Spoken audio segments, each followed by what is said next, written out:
Does your student freeze up when it's time to take a test?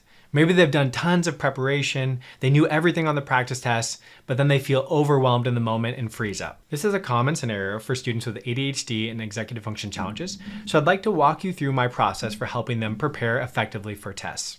But first, why does learning how to prepare for a test actually matter? Well, we have to take tests throughout our lives in many different areas. This includes getting your license to drive, any license or credentialed profession, getting into graduate school, and much more. Therefore, having a systemized or scientific process for addressing test preparation is going to build confidence, reduce anxiety, and prepare students for success. But most importantly, the process that I'm going to teach you today will help your student become a more self-reflective learner. Because in this process, they're going to identify skill gaps and then have deliberate practice opportunities to address those skill gaps. Now, there are many reasons why students with ADHD struggle to prepare for and be successful on tests.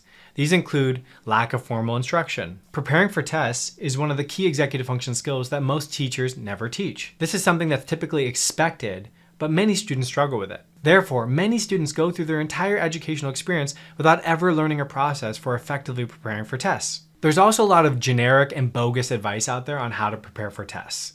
These include things like get plenty of rest, drink more water, chew the same flavor of gum while you're studying that you're going to chew while taking the test, read the study guide through and through 10 times. Now, while each of these may have their own merits, they don't fully prepare a student to effectively prepare for a test. Another big mistake, students cram. Students often believe that staying up late to prepare for a test will help them, when in fact this actually just increases their stress and anxiety and leads to poor retention. And the last mistake students with ADHD make is a lack of deliberate practice. Because of this mistake, they end up studying everything rather than the things that they really need to focus on. This approach can be counterproductive and keeps them away from mastering the key concepts that will have a big impact on their test grades. Okay, so here is how to help a student with ADHD prepare for a test. Now, as I explain this, I'm also going to show you some visuals that will help you put this into practice. The first step they need to take is identify their weaknesses. Now, in this step, they're going to identify previous tests, assignments, and teacher feedback to figure out where the gaps in their knowledge are. So if we look at the screen here,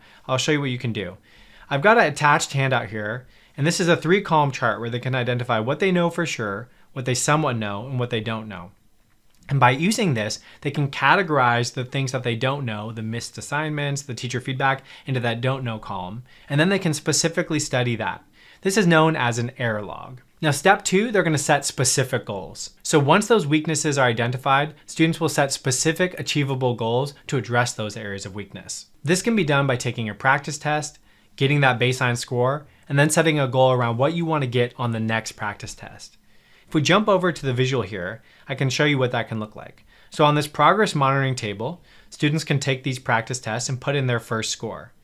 Then they can take it on another date and put the next score they get to see if their focus on those specific challenges improve their test score. Now, some students tell me, oh, I don't have additional practice tests. And this is where something like ChatGPT can be very helpful, or different AI tools. You can have the tool come up with specific questions around a subject area that your student is struggling in. So step 3 is to create a deliberate practice plan. And what this looks like is if the student has created that error log and they filled in the don't know and somewhat know column, they can then start to study those specific topics. Now I'm going to show you an example here. One thing I did with a student is we covered up key information, so they had to fill in the blanks by verbally telling it to me as we went through and studied.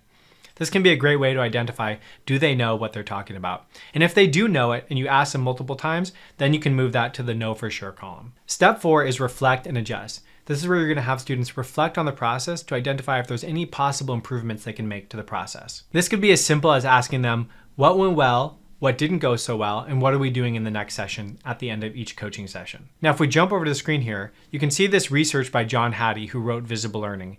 And he found that of 250 influences and effect sizes of things that help students achieve in school, self-reported grading or reflecting on the learning process has one of the biggest impacts. Okay, last step, 5, which is involve the teachers in the preparation plan. So what you want to do is have your students reach out to their teachers to get feedback from them on the plan. So let me walk you through an example. So they could send an email like this. Subject line, preparing for the exam. Hi teacher, hope you're doing well. Thanks for sharing that I could get closer to reaching my goal by earning a better grade on the upcoming exam. I've taken the following actions to prepare for your exam. This is where they would write in all the steps they're taking, the practice test, the error log they're using, Then they would say, is there anything else you recommend I do to most effectively prepare for your exam? Any practice tests you can share with me to evaluate my current level of expertise? Thank you for your guidance. Sincerely, your name. Now, this is part of my PING methodology to help students. The P stands for you start with a pleasant introduction. I hope you're doing well. The I stands for inform and inquire. So they inform what they're doing and then inquire about what they can do differently. The N stands for negotiate a plan.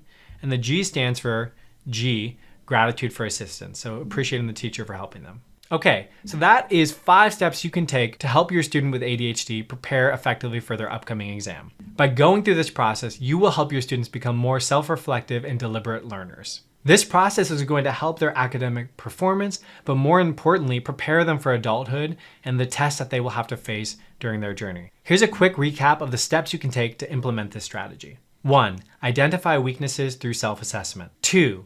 Set specific measurable goals for improvement. 3. Create a deliberate practice plan focusing on the weaker areas of improvement. 4. Reflect on the plan and adjust as needed. 5. Communicate the plan to the teacher for feedback. All right, I hope that helps. Thanks for watching, and I'll see you in the next video.